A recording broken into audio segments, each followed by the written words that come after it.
E aí ele fala aqui que ninguém está derrotado até que desista em sua mente. Então tudo começa por você. E pensando em você, ele traz aqui atributos de uma boa liderança, porque você está falando do seu mastermind. Então você precisa trabalhar também a sua liderança, para que você saiba harmonizar muito bem essas mentes, para que elas trabalhem em um propósito junto com você. E aí ele traz então os atributos para essa liderança, que é, eu vou falar, são 11, eu vou falar 5, e o restante fica para vocês de lição de casa. O primeiro é a coragem inabalável. As pessoas precisam confiar em você. E coragem não é sentir medo, é fazer apesar do medo. O autocontrole. Até porque o medo é uma das armadilhas do diabo. Exatamente.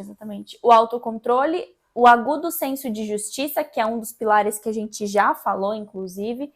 A firmeza na decisão e saber arcar com as consequências também da sua decisão e ter um plano muito bem definido. Os outros ficam para vocês de lição de casa. E aí, depois que ele traz os atributos da liderança, ele traz também as principais causas de fracasso da liderança. Para você, qual que é a principal de todas, assim? Da liderança em si? Qual que é uma causa de fracasso de liderança principal para você? Eu acredito que a arrogância, no sentido de não aceitar o que, às vezes, uma pessoa que está num nível hierárquico ao seu menor está dizendo. Talvez você possa discordar, mas é interessante ouvir para depois analisar se aquela pessoa está certa ou errada. Porque muitas vezes, aquela pessoa que está ali nessa posição hierárquica menor, ela está ali com aquela responsabilidade mesmo de te mostrar o que você não está vendo. Sim, ela tá na ponta, né? Ela tem o contato que você não... Ela é seus olhos. Exato. E aí, às vezes, e muitas vezes eu vejo isso, o chefe é meio arrogante. Eu sou o dono da empresa. Por que eu tenho que ouvir esse cara que acabou de chegar, por exemplo? Ele traz isso também, que é quando ele fala aqui que é ênfase na autoridade de liderança. Então a pessoa ela não se põe na posição de poder fazer aquilo. E o Flávio Augusto ele fala isso, inclusive. Ele fala: nunca deixe o seu colaborador achar que ele depende de você. Isso não é arrogância. Na verdade, é no sentido de, se, no caso do Flávio Augusto é vendas, e aí ele fala: se eu precisar vestir meu terno, minha gravata e ir pra rua vender, prospectar cliente, eu vou, independente de qualquer pessoa. E isso não me faz menos líder. Isso mostra pra minha equipe que em qualquer posição que eu precisar estar para fazer minha empresa rodar, eu vou.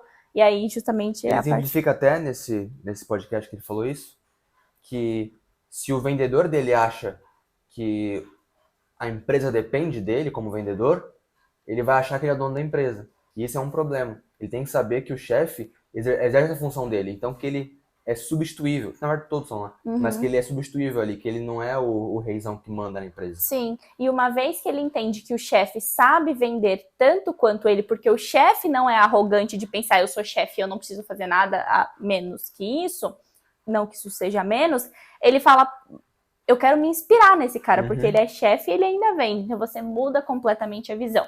E aí outras causas de fracasso da liderança é a incapacidade de organizar detalhes.